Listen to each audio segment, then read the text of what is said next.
Hello everyone, एक बार फिर से आप सभी का स्वागत है हमारे channel current affairs by Ravi पे। और ये है हमारी डेली करंट अफेयर्स की सीरीज़ जिसमें हम हर दिन most important top 12 current affairs को डिस्कस करते हैं। ये सारे क्वेश्चंस आपके लिए मोस्ट इम्पॉर्टेंट और सिलेक्टेड ही लिए जाते हैं और यहाँ से एग्ज़ाम में क्वेश्चंस आने की संभावना भी सबसे ज़्यादा होती है। ठीक है, तो आज की क्लास में हम बात करने वाले हैं 11 अक्टूबर 2025 के 12 सबसे इम्पॉर्टेंट करंट अफेयर्स की। हमारी क्लास की खासियत ये है कि ना सिर्फ हम करंट अफेयर्स पे फोकस करते हैं बल्कि हम रिवीजन पे भी बहुत ज़्यादा ध्यान देते हैं। ठीक है, तो फ्रेंड्स, अगर आप पहली बार हमारे चैनल पे विजिट कर रहे हैं तो मैं आपको ज़रूर रिक्वेस्ट करूँगी कि एटलीस्ट 15 दिन तक आप हमारी इस क्लास को करके देखें। फिर इसका जो रिजल्ट है वो आप अपने अपकमिंग एग्जाम्स और मॉक टेस्ट में देखेंगे कि किस तरह से करंट अफेयर्स के सेक्शन में जो आपका स्कोर है वो बढ़ता जाएगा। ठीक है, तो विद दिस नोट चलिए आज की अपनी हम क्लास स्टार्ट कर लेते हैं। और हमेशा की तरह हम शुरुआत करते हैं क्विक रिवीजन के साथ, यानी कि एक दिन पहले हमने जो भी कुछ पढ़ा है उसको हम यहाँ पर एक बार सरसरी निगाह से देखते हैं। कल का पहला क्वेश्चन था, अक्टूबर 2025 में मदागास्कर देश के नए प्रधानमंत्री कौन बनाए गए हैं? ये हैं रूपिन फॉर्चुनात जाफिसैम्बो। ठीक है, ये बन गए हैं मदागास्कर कंट्री के नए प्रधानमंत्री और ये 29 नंबर के प्रधानमंत्री हैं। यहाँ के प्रेसिडेंट की अगर हम बात करेंगे तो मदागास्कर के राष्ट्रपति कौन है? Mister Andrew Rajoelina. ठीक है, रसायन विज्ञान के क्षेत्र में नोबेल पुरस्कार 2025 से किसे सम्मानित किया जाएगा? तो 3 लोग आपस में शेयर करेंगे केमिस्ट्री के नोबेल प्राइज़ 2025 को। पहले हैं Susumu Kitagawa, Richard Robson, Omar M Yaghi. इन्हें पुरस्कार धातु कार्बनिक फ्रेमवर्क के विकास के लिए दिया गया है। मैंने आपको बताया था कि जो भी नोबेल प्राइज़ विनर्स हैं उनकी कंट्री ज़रूर याद रखिएगा। यहाँ पे हम सुसुमु कितागावा की बात करेंगे तो ये जापान को बिलोंग करते हैं। रिचर्ड रॉबसन जो हैं ये ऑस्ट्रेलिया से हैं और उमर एम यागी ये यूएसए से हैं। ठीक है, मदरसा बोर्ड को समाप्त करके अल्पसंख्यक शिक्षा अधिनियम लागू करने वाला भारत का पहला राज्य कौन सा बन गया? तो ये है उत्तराखंड और 1 जुलाई 2026 से ये इम्प्लीमेंट हो जाएगा। अक्टूबर 2025 में केंद्र सरकार ने भारत में ऊंटों की तेजी से घटती जनसंख्या को रोकने के लिए कौन सी पहल की शुरुआत करी है? यह है राष्ट्रीय ऊंट स्थिरता पहल, क्योंकि देश में ऊंट की जो जनसंख्या है वो बहुत तेजी से कम हो रही है। 2019 में टोटल 2.52 लाख ही सिर्फ ऊंट बचे थे। ठीक है, अक्टूबर 2025 में भारत की पहली चीता सफारी किस नेशनल पार्क में शुरू की गई? तो ये स्टार्ट हो गई है कूनो राष्ट्रीय उद्यान मध्य प्रदेश में। कूनो राष्ट्रीय उद्यान में टोटल 24 चीता हैं फिलहाल। अगला क्वेश्चन है, वर्ष 2025 के शास्त्र रामानुजन पुरस्कार से किसे सम्मानित किया जाएगा? ये पुरस्कार दिया जा रहा है डॉक्टर अलेक्जेंडर स्मिथ को, जो कि यूएसए से हैं। पेरू की लीमा में आयोजित जूडो जूनियर विश्व चैंपियनशिप 2025 में भारत के लिए पदक जीतने वाली पहली खिलाड़ी कौन बन गई हैं? इनका नाम है लिंथोई चानाबम और ये कौन से स्टेट को बिलोंग करती हैं? तो ये मणिपुर से हैं। ठीक है, इन्होंने इस इवेंट में हमारे लिए कांस्य पदक जीता था। अगला क्वेश्चन है, भारत अक्टूबर 2025 में कहां पर आयोजित आईयूसीएन की विश्व संरक्षण कांग्रेस में अपनी पहली लुप्त प्राय प्रजातियों की रेड लिस्ट का अनावरण करेगा? तो ये अनावरण होगा यूएई के अबू धाबी में। भारत की तरफ से प्रतिनिधित्व कौन कर रहे हैं? केंद्रीय मंत्री कीर्तिवर्धन सिंह। ठीक है, और कब से कब तक ये होगा? तो 9 से लेकर 15 अक्टूबर तक ऑर्गेनाइज किया जा रहा है। कौन सा भारतीय शहर BWF विश्व जूनियर चैंपियनशिप 2025 की मेज़बानी कर रहा है? तो आंसर है यहाँ पे असम का गुवाहाटी शहर। इसी के साथ भारत इस चैंपियनशिप को दूसरी बार होस्ट कर रहा है। पहली बार हमने कब होस्ट किया था? 2008 में। ठीक है, उस टाइम पे पुणे शहर ने किया था इसको host. CEAT cricket rating awards 2025 में लाइफ टाइम अचीवमेंट पुरस्कार से किसे सम्मानित किया गया? इसके लिए 2 विनर्स हैं। पहले हैं BS चंद्रशेखर जो कि लेग स्पिनर हैं और ब्रायन लारा हैं दूसरे विनर जो कि एक बल्लेबाज हैं। भारत का तीसरा अति विशाल गैस वाहक Shivalik shipping corporation of India के बेड़े में शामिल हो गया है। ये किस देश ने निर्मित किया है? आंसर है दक्षिण कोरिया में इसको निर्मित किया गया था। ठीक है, ये तीसरा अति विशाल गैस वाहक है। पहले 2 कौन से हैं? पहला है आपका सह्याद्री, ये पहले नंबर का है, और यहाँ पे दूसरा है आपका आनंद माई। ठीक है, केंद्र सरकार के विकसित भारत बिल्डथॉन का ब्रांड एम्बेसडर किसे नियुक्त किया गया? तो ये हैं शुभांशु शुक्ला और ये कौन है? ये इंटरनेशनल स्पेस स्टेशन पे जाने वाले भारत की तरफ से पहले ग्रुप कैप्टन बने थे। ठीक है, हाल ही में बहुत ज़्यादा चर्चे में थे। तो ये सारे जो क्वेश्चंस हैं ये हमने कल बहुत ज़्यादा डिटेल में समझे थे, पढ़े थे हमने। तो अगर आप इसको और ज़्यादा डेप्थ में जाके पढ़ना चाहते हैं, हर क्वेश्चन को अच्छे तरीके से समझना चाहते हैं, तो आप हमारा कल का लेक्चर ज़रूर रेफ़र करिएगा। ठीक है, और आइए हम अब आज की क्लास को शुरू कर लेते हैं। और बस 1 मिनट आपका लेते हुए मैं आपको एक छोटी सी इन्फॉर्मेशन यहाँ पे दे दूँ कि जो हमारी सितंबर मंथ की करंट अफेयर्स की ई बुक है वो लॉन्च कर दी गई है। साथ ही अगर आपको पिछले 8 महीने की करंट अफेयर्स का ई बुक चाहिए जिसमें जनवरी से लेकर अगस्त 2025 तक के सारे इंपॉर्टेंट करंट अफेयर्स हों, तो ये वाली ई बुक भी हमारी इस वेबसाइट पर अवेलेबल है जिसका नाम है www.ravibookspdf.com। ठीक है, यहाँ पे आप छोटा सा सैम्पल भी देख सकते हैं। ये हमारी सितंबर मंथ की करंट अफेयर्स की ई बुक है। इसमें हर क्वेश्चन को वेल एक्सप्लेन किया गया है, आंसर, इंपॉर्टेंट पॉइंट और पिक्चर्स के साथ, ताकि आप हर क्वेश्चन को अपने से अच्छे तरीके से समझ सकें और फिर लॉन्ग टर्म तक इनको याद भी रख सकें। ओके, तो अगर आप इंटरेस्टेड हैं, अगर आप इन ई बुक्स को परचेज करना चाहते हैं तो आप हमारी इस वेबसाइट को ज़रूर विजिट करिएगा। चलिए आज का पहला क्वेश्चन देखते हैं क्या है।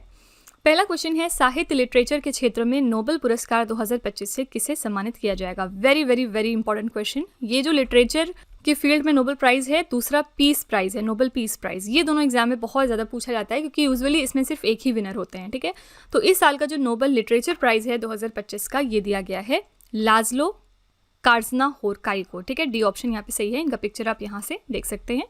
क्यों मिला है इनको? तो पुरस्कार का कारण ये है उनकी गहन और दूरदर्शी साहित्य कृतियों के लिए जो मानव अस्तित्व के संघर्षों और दुनिया के संकटों के बीच कला की ताकत को दर्शाती है। इंपॉर्टेंट बात क्या है कि ये कौन से देश को बिलोंग करते हैं, तो ये हंगरी देश से हैं। ठीक है, ये ज़रूर याद रखना है आपको। कौन प्रदान करता है इस अवार्ड को? तो स्वीडिश एकेडमी ऑफ साइंसेज, कल हमने देखा था। ठीक है, तो साहित्य के क्षेत्र में नोबेल पुरस्कार अगर हम थोड़ा और पीछे जाके देखें तो 2022 में इसके लिए विनर थी एनी एर्नॉक्स जो कि फ्रांस से थी। 2023 में जॉन फॉसे को मिला था, नॉर्वे से थे ये, और 2024 में हांगकांग को। ठीक है, तो इस साल का आपको ज़रूर याद रखना है। 2 इंपॉर्टेंट बातें आपको ज़रूर ध्यान देनी है। मैं आपको एम्फेसाइज करके बार बार बोल रही हूँ, नोबेल लिटरेचर प्राइज़ मिला है लाज़लो कार्ज़नाहोरकाई को, और ये कौन से देश से हैं ये भी बहुत बार एग्जाम में पूछा गया है, तो हंगरी से हैं ये। ठीक है, इसी के साथ साहित्य के फील्ड में एक और इम्पॉर्टेंट प्राइज़ है जो कि है इंटरनेशनल बुकर प्राइज़। ये भी एग्जाम में बहुत ज़्यादा पूछा जाता है। इस साल का जो इंटरनेशनल बुकर प्राइज़ है यानी 2025 का, वो किसको दिया गया है? वो मिला है बानू मुश्ताक को। ठीक है, और किस लिए मिला है? तो इनकी एक किताब है जिसका नाम है हार्ट लैम्प, इसके लिए इनको मिला है। ठीक है, तो ये जो है जो अवार्ड है ये भी आपको याद में रखना है। इंटरनेशनल बुकर प्राइज़ भी एग्जामिनर का मोस्ट फेवरेट क्वेश्चन होता है कई बार। आइए यहाँ पे हम कुछ पुरस्कार और सम्मान की लिस्ट है, इसको रिवाइज कर लेते हैं 2025 के लिए। विश्व खाद्य पुरस्कार 2025 दिया गया है डॉक्टर मारी अंगेला हंगरिया को। 34वां एडिशन का सरस्वती सम्मान इस साल दिया गया है भद्रेश दास को। एबल पुरस्कार, जिसके बारे में मैं आपको बार बार रिवाइज करवाती हूँ, ये मैथ की फील्ड में दिया जाता है और इस साल इसके विनर है मसाकी काशिवारा। ये जापान से हैं, और क्यों ये इस बार ज़्यादा इंपॉर्टेंट है? क्योंकि जापान से ये पहले व्यक्ति हैं जिनको एबल पुरस्कार मिल रहा है। ठीक है, world press photo of the year 2025 के लिए विनर हैं समर अबू एलॉफ। फिर अंग्रेजी भाषा श्रेणी में साहित्य अकादमी अनुवाद पुरस्कार 2024 का दिया गया है अनीसुर रहमान को। संगीत कलानिधि पुरस्कार मिला है आर.के. श्रीराम कुमार को। स्टॉकहोम जल पुरस्कार मिला है गुंटर ब्लॉशल को। 59th एडिशन का ज्ञानपीठ पुरस्कार दिया गया है मिस्टर विनोद कुमार शुक्ला को। डेनमार्क के राजा द्वारा knight cross of the order of Dannebrog, ये दिया गया विजय शंकर को। यूनाइटेड किंगडम सरकार द्वारा लाइफ टाइम अचीवमेंट पुरस्कार मिला है चिरंजीवी को। प्रवाह और सारथी पहल के लिए डिजिटल परिवर्तन पुरस्कार मिला है इस साल का भारतीय रिजर्व बैंक को। ठीक है, तो ये आपकी मोस्ट इंपॉर्टेंट पुरस्कार और सम्मान की लिस्ट हो गई जहाँ से एग्जाम में क्वेश्चन पूछे जा सकते हैं। इनको आप ज़रूर ध्यान में रखिएगा। अगले क्वेश्चन पे चलेंगे। नवंबर 2025 में यूनेस्को के नए महानिदेशक कौन बनेंगे? Who will become the new director general of UNESCO in November 2025? UNESCO एक बहुत ही इंपॉर्टेंट ऑर्गेनाइजेशन है और नवंबर मंथ में इसके जो डायरेक्टर जनरल हैं वो बदलने वाले हैं। इसके नए डायरेक्टर जनरल बन रहे हैं खालिद अल अनानी, जो कि मिस्र से हैं। कंट्री ज़रूर याद रखिएगा। ठीक है, तो यूनेस्को के नए महानिदेशक मिस्र के पूर्व पर्यटन और पुरावशेष मंत्री डॉक्टर खालिद अल अनानी बनेंगे। वो मौजूदा महानिदेशक ऑन्ड्रे एजोले का स्थान लेंगे। किसका स्थान ले रहे हैं ये भी इंपॉर्टेंट है। डॉक्टर खालिद अल अनानी इस पद के लिए चुने जाने वाले अरब और मिस्र के पहले नागरिक हैं। ठीक है, इसी के साथ ये पहले नागरिक हैं जो कि अरब और मिस्र को बिलोंग करते हैं। तो याद रखिएगा 3 बातें इसमें कि यूनेस्को के नए डायरेक्टर जनरल कौन बनेंगे, खालिद अल अनानी, कौन से देश से हैं ये, मिस्र से, दूसरी बात, और तीसरी बात किसकी ये जगह ले रहे हैं, तो ऑन्ड्रे एजोले की जगह ले रहे हैं। यूनेस्को इस साल बहुत सारी चीज़ों की वजह से न्यूज़ में था। इसमें से मोस्ट इंपॉर्टेंट बात यह है कि इस साल यूनेस्को ने 26 नई साइट्स इंक्लूड कर ली हैं अपनी यूनेस्को की वर्ल्ड हेरिटेज साइट की लिस्ट में, जिसमें से इंडिया की तरफ से क्या गया था ऐड होने, हमारा मराठा मिलिट्री लैंडस्केप। इसका एक डिटेल्ड वीडियो आपको हमारे चैनल पे मिल जाएगा। जो हमारी मराठा मिलिट्री लैंडस्केप्स हैं, जिसमें कि टोटल 12 फोर्ट्स आते हैं जो कि महाराष्ट्र और तमिलनाडु स्टेट में लोकेटेड हैं, इनको यूनेस्को ने अपनी वर्ल्ड हेरिटेज साइट की लिस्ट में ऐड कर लिया और इसी के साथ ये हमारा 44 नंबर का साइट लिस्ट यूनेस्को का बन गया है इंडिया की तरफ से। ओके, तो ये सारे फैक्ट्स आपको याद रखने हैं। यूनेस्को का हेडक्वार्टर्स कहाँ पर लोकेटेड है? यूनेस्को का हेडक्वार्टर है पेरिस में। यहाँ पे थोड़ी सी बात करते हैं यूनेस्को की। सबसे पहले इसको क्या पढ़ेंगे? United Nations Educational, Scientific and Cultural Organization, ये फुल फॉर्म है। संयुक्त राष्ट्र शैक्षिक, वैज्ञानिक एवं सांस्कृतिक संगठन। इसकी स्थापना हुई थी 16 नवंबर 1945 को। इसका मुख्यालय है पेरिस, फ्रांस में। महासचिव अभी फिलहाल हैं ऑन्द्रे अजोले, जिनकी जगह लेने वाले हैं खालिद एल एनानी। सदस्य देश यानी इसमें कितने देश हैं, इसके मेंबर कंट्रीज कितने हैं? तो 194 और 11 इसके सहयोगी सदस्य हैं। यूनेस्को की रिपोर्ट आती है ग्लोबल एजुकेशन मॉनिटरिंग रिपोर्ट, जो यूनेस्को जारी करता है। ठीक है, तो कई बार एग्जाम में ये भी पूछा गया है कि ग्लोबल एजुकेशन मॉनिटरिंग रिपोर्ट किस इंपॉर्टेंट ऑर्गेनाइजेशन की है, तो ये यूनेस्को की है। भारत 1946 में यूनेस्को का सदस्य बना है। आपको ये भी बात पता होनी चाहिए कि यूनेस्को का मेंबर है इंडिया। विश्व धरोहर दिवस 18 अप्रैल यूनेस्को से संबंधित है। ठीक है, अगले क्वेश्चन पे चलेंगे। अक्टूबर 2025 में दिवाली को राजकीय अवकाश घोषित करने वाला अमेरिका का तीसरा राज्य कौन सा बन गया है? कौन सा तीसरा यूएस स्टेट है जिसने अब डिसाइड किया है कि वो दिवाली को ऑफिशियल हॉलीडे देंगे? आंसर है यहाँ पे सी ऑप्शन, कैलिफोर्निया। ठीक है, कैलिफोर्निया ने भारतीय संस्कृति और विरासत को आधिकारिक मान्यता देते हुए दिवाली को राजकीय अवकाश घोषित कर दिया है। गवर्नर गेविन न्यूसम ने इस विधेयक पर हस्ताक्षर किए, जिससे कैलिफोर्निया अमेरिका का ऐसा तीसरा राज्य बन गया जिसने दिवाली को राजकीय अवकाश घोषित कर दिया है। और पहले इनके दो कौन से स्टेट हैं यूएस के? तो पहला राज्य है पेंसिल्वेनिया, जो अक्टूबर 2024 में राजकीय अवकाश इन्होंने घोषित किया था। यानी अक्टूबर 2024 में इन्होंने डिसाइड किया था कि अब दिवाली को ऑफिशियल छुट्टी रहेगी। और दूसरा राज्य इनका है कनेक्टिकट। ठीक है, 2025 में राजकीय अवकाश इन्होंने घोषित किया।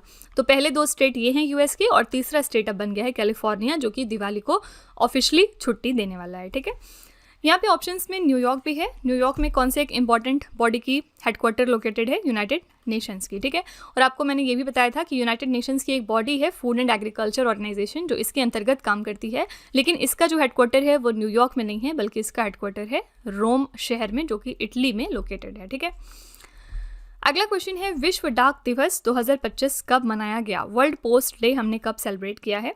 आंसर है 9 अक्टूबर को। ठीक है, तो विश्व डाक दिवस हर साल 9 अक्टूबर को पूरे विश्व में मनाया जाता है। इसकी शुरुआत यूनिवर्सल पोस्टल यूनियन यूपीयू की स्थापना की वर्षगांठ को सम्मान देने हेतु की गई थी। और इस साल के लिए हमने थीम रखी है लोगों के लिए डाक, स्थानीय सेवा, वैश्विक पहुंच, यानी post for people, local service, global reach. ठीक है, तो दो इंपॉर्टेंट बातें हैं। वर्ल्ड पोस्ट डे हम मनाते हैं 9 अक्टूबर को, और इस साल की थीम है लोगों के लिए डाक, स्थानीय सेवा, वैश्विक पहुंच। आइए ऑप्शंस पे नजर डालते हैं। अक्टूबर 6, 8, 7। अक्टूबर 6 को हम क्या मनाते हैं? इसको मैंने बताया था, इस दिन हम मनाते हैं वर्ल्ड सेरिब्रल पाल्सी डे, जो कि एक न्यूरोलॉजिकल डिसऑर्डर की बीमारी है। ठीक है, इसके बारे में हमने डिटेल में चर्चा की थी। अक्टूबर 8 को हम मनाते हैं अपना इंडियन एयरफोर्स डे, और अक्टूबर 7 को हम मनाते हैं वर्ल्ड कॉटन डे। इस तरह से आप चीज़ों को रिवाइज करते रहा करिए। ठीक है, आप जरूर कमेंट में बताइएगा कि इंडियन एयरफोर्स डे ने इस साल अपना कौन सा स्थापना दिवस सेलिब्रेट किया है। कॉमेंट में आप इसका आंसर ज़रूर लिखिएगा।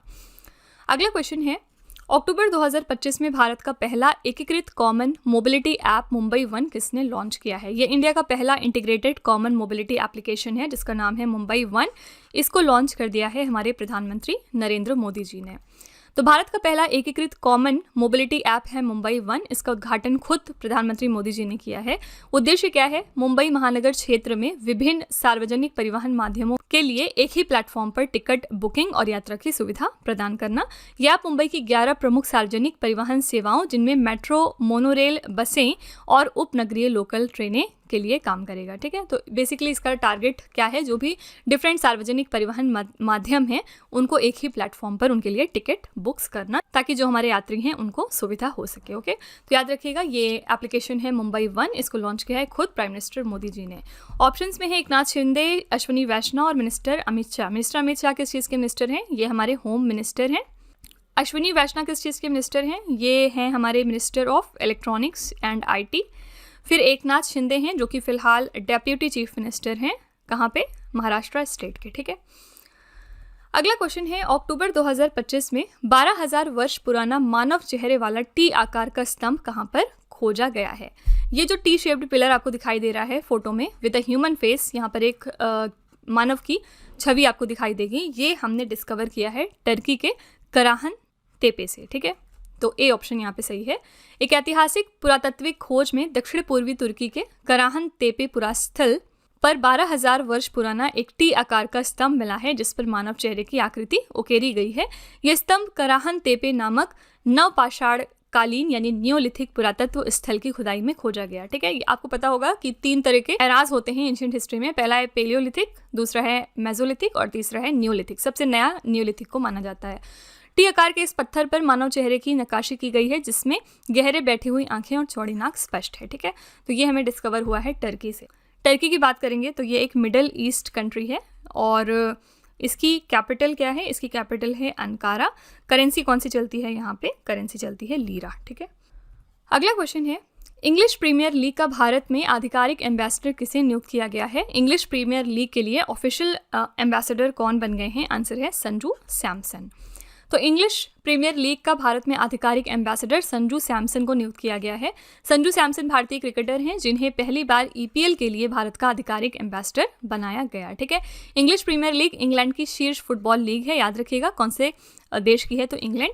संजू सैमसन वर्तमान में Kerala blasters FC ISL team के ब्रांड एम्बेसडर भी हैं। ये पॉइंट भी आपके लिए इंपॉर्टेंट है, ठीक है। तो किन 2 चीज़ों के ब्रांड एम्बेसडर बने हैं? पहला तो है इंग्लिश प्रीमियर लीग के लिए और दूसरा ये Kerala blasters FC ICL team के भी ब्रांड एम्बेसडर हैं। ब्रांड एम्बेसडर की बात करेंगे तो अनन्या पांडे आजकल बहुत ज़्यादा न्यूज़ में है। कौन है अनन्या पांडे? ये एक्ट्रेस हैं और ये फिलहाल बन गई हैं चैनल की ब्रांड एम्बेसडर। अप्रैल में बन गई थी इसी साल 2025 में। और किस लिए ये इंपॉर्टेंट है? क्योंकि ये फर्स्ट पर्सन है इंडिया से जिनको कि चैनल का ब्रांड एम्बेसडर बनाया गया है, ठीक है।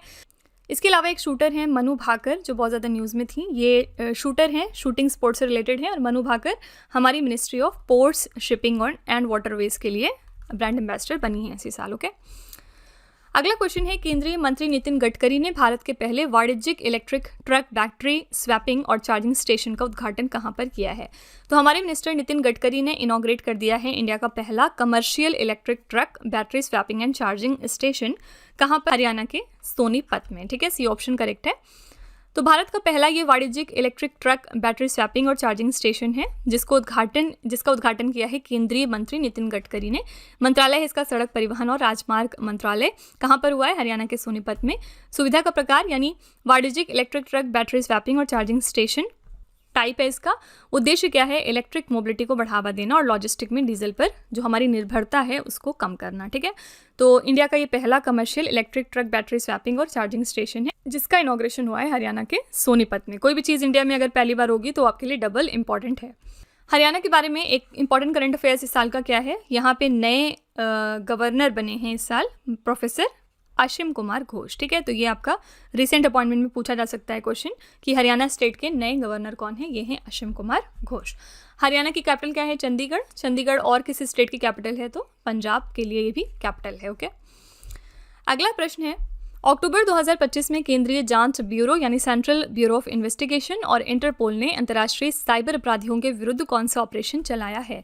तो सीबीआई और इंटरपोल ने मिलकर इंटरनेशनल साइबर क्रिमिनल्स के अगेंस्ट एक ऑपरेशन इसी महीने में लॉन्च किया है जिसका नाम है ऑपरेशन हाइटी 6, ठीक है। सी ऑप्शन सही है। ऑपरेशन हाइटी 6 इंटरपोल द्वारा समन्वित एक वैश्विक साइबर अपराध विरोधी पहल है। यह अभियान दुनिया भर में तेजी से बढ़ रहे साइबर सक्षम वित्तीय अपराधों से निपटने पर केंद्रित है। यह हाइटी श्रृंखला का 6वां चरण था जिसमें 40 से अधिक देशों की कानून प्रवर्तन एजेंसियों ने भाग लिया है। केंद्रीय जांच ब्यूरो भारत की नोडल एजेंसी के रूप में इस ऑपरेशन में शामिल हुई है, ओके। तो इस ऑपरेशन का नाम है ऑपरेशन हाइटी 6। आपसे एग्जाम में यह भी पूछा जा सकता है कि कौन सी 2 ऑर्गेनाइजेशन ऑपरेशन हाइटी 6 को चला रही हैं? तो सेंट्रल ब्यूरो ऑफ इन्वेस्टिगेशन और साथ ही इंटरपोल, ओके। कुछ दिनों पहले हमने ऑपरेशन ब्रह्मा लॉन्च किया था। ऑपरेशन ब्रह्मा किस चीज़ से रिलेटेड है? असल में अर्थक्वेक आया था 2 कंट्रीज़ में, म्यांमार और थाईलैंड में, जिसके बाद यहाँ के सिटीजन्स की मदद करने के लिए इंडियन गवर्नमेंट ने ऑपरेशन ब्रह्मा को लॉन्च किया था ताकि जो हेल्प है वो इन दोनों कंट्रीज़ तक पहुँचाई जा सके, ओके। आइए कुछ ऑपरेशन हम रिवाइज कर लेते हैं जो 2025 में न्यूज़ में सामने आए और ये एग्जाम के लिए बहुत इंपॉर्टेंट भी हैं। इस ऑपरेशन के तहत भारत ने पाकिस्तान के आतंकवादी ठिकानों पर हमला किया था। तो ऑपरेशन सिंदूर के तहत ये किया गया था और ये कब हुआ था? After the Pahalgam attack. जब पहलगाम अटैक हुआ था कश्मीर में, उसी के बाद जो है ऑपरेशन सिंदूर हमारी इंडियन एयरफोर्स ने लॉन्च किया था। भूकंप से तबाही के बीच म्यांमार की मदद के लिए भारत ने किस ऑपरेशन को शुरू किया है? ये मैंने आपको पीछे बताया, ये है ऑपरेशन ब्रह्मा। नक्सलियों का उन्मूलन करने और माओवाद की राजनीतिक विचारधारा को खत्म करने के लिए केंद्र सरकार ने किस ऑपरेशन की शुरुआत करी? इसका नाम है ऑपरेशन कगार। भारत सरकार द्वारा युद्धग्रस्त यूक्रेन में फंसे भारतीय नागरिकों और छात्रों को भारत लाने के लिए कौन सा ऑपरेशन चलाया गया था? यह है ऑपरेशन गंगा। इजराइल और हमास के बीच जारी भीषण जंग के बीच भारत ने नागरिकों को सुरक्षित वतन वापसी के लिए किस अभियान की शुरुआत की थी? तो इसका नाम था ऑपरेशन अजय। तुर्की और सीरिया में आई विनाशकारी भूकंप से पीड़ित लोगों की सहायता के लिए भारत ने किस मिशन को शुरू किया? तो ये है ऑपरेशन दोस्त। ओके, तो ये सारे इंडियन गवर्नमेंट के मोस्ट इंपॉर्टेंट ऑपरेशन हैं, इनके बारे में एग्जाम में डेफिनेटली पूछा जा सकता है, तो इनको यहाँ पर जरूर रिवाइज कर लीजिए। अगला प्रश्न है, अंतर्राष्ट्रीय प्लेटफॉर्म पर यूनिफाइड पेमेंट्स इंटरफेस यानी यूपीआई इसका पहला ऑनबोर्ड भुगतान प्रणाली भागीदार कौन बना है? तो ये जो हमारा यूपीआई है, इंटरनेशनल प्लेटफॉर्म पे इसका first onboarded payment system partner बन गया है डी ऑप्शन पेपाल। ठीक है, तो अंतर्राष्ट्रीय प्लेटफॉर्म पर यूनिफाइड पेमेंट इंटरफेस का पहला ऑनबोर्ड भुगतान प्रणाली भागीदार पेपाल बन गया है। पेपाल ने अक्टूबर 2025 में भारत की यूपीआई को अपने नए global payment platform PayPal world में पहली बार शामिल कर लिया। पेपाल के सीईओ हैं एलेक्स क्रिस। इन्होंने इस साझेदारी की घोषणा करी है और इस साझेदारी से भारत के उपयोगकर्ताओं और व्यवसायों को वैश्विक स्तर पर भुगतान और प्राप्ति में मदद मिलेगी। ठीक है, तो ये है पेपाल। कुछ दिनों पहले यूपीआई से रिलेटेड एक और इम्पॉर्टेंट न्यूज़ आई थी कि 8th नेशन या 8th कंट्री कौन सी बन गई है जिसने हमारे यूपीआई को अडॉप्ट कर लिया है? ये है कतर। अभी बस पिछले हफ्ते का ही करंट अफेयर्स है कि कतर 8वां नेशन है जिसने कि हमारे यूपीआई को अडॉप्ट किया है। क्या बता सकते हैं कि कतर के पहले 7 नेशंस कौन से थे? इसके बारे में हमने बहुत डिटेल में चर्चा की थी पिछले हफ्ते। अगला प्रश्न है आपके लिए, राष्ट्रीय अपराध रिकॉर्ड ब्यूरो यानी नेशनल क्राइम रिकॉर्ड्स ब्यूरो द्वारा जारी भारत में अपराध 2023 शीर्षक रिपोर्ट के अनुसार लगातार चौथे वर्ष भारत का सबसे सुरक्षित शहर किसे घोषित किया गया है? तो क्राइम इन इंडिया 2023 की रिपोर्ट जारी कर दी है एनसीआरबी ने।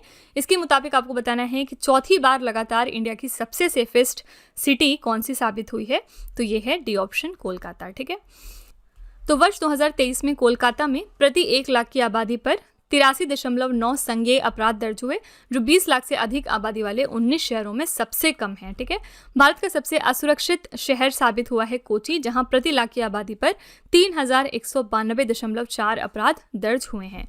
तो भारत के टॉप 3 सबसे सुरक्षित शहर कौन कौन से हैं? पहला है कोलकाता, दूसरा है हैदराबाद और तीसरा है पुणे। यहाँ पर ये वैल्यू याद रखने की जरूरत नहीं है, ये सिर्फ आपकी जानकारी के लिए है। भारत के टॉप 3 सबसे असुरक्षित शहर कौन से हैं? तो पहले नंबर पे है कोची, दूसरे पे है दिल्ली और तीसरे पे है सूरत। ये सबसे अनसेफेस्ट हैं और ये वाले सबसे सेफेस्ट हैं। यहाँ पे नोट लिखा हुआ है कि अहमदाबाद सुरक्षित या असुरक्षित समूह के बीच की सीमा पर पड़ता है, क्योंकि इसका जो वैल्यू है वो है 839.3। ठीक है, तो फिलहाल आपको बस ये याद रखना है कि इस रिपोर्ट के हिसाब से इंडिया की सबसे सेफेस्ट सिटी है कोलकाता और सबसे असुरक्षित शहर इंडिया का कौन सा है? वो कोची है। ओके, अगले प्रश्न पे चलेंगे। केंद्रीय वित्त मंत्री निर्मला सीतारमण ने आपकी पूंजी आपका अधिकार अभियान की शुरुआत कहां पर करी है? तो हमारी फाइनेंस मिनिस्टर निर्मला सीतारमण ने आपकी पूंजी आपका अधिकार नाम का कैंपेन स्टार्ट कर दिया है गांधीनगर में। ठीक है, डी ऑप्शन सही हो जाएगा। केंद्रीय वित्त मंत्री श्रीमती निर्मला सीतारमण ने गुजरात के गांधीनगर में राष्ट्रव्यापी जागरूकता अभियान आपकी पूंजी आपका अधिकार का शुभारंभ किया। ये जो अभियान है ये अक्टूबर से दिसंबर 2025 तक सभी राज्यों और केंद्र शासित प्रदेशों के जिलों में चलाया जाएगा।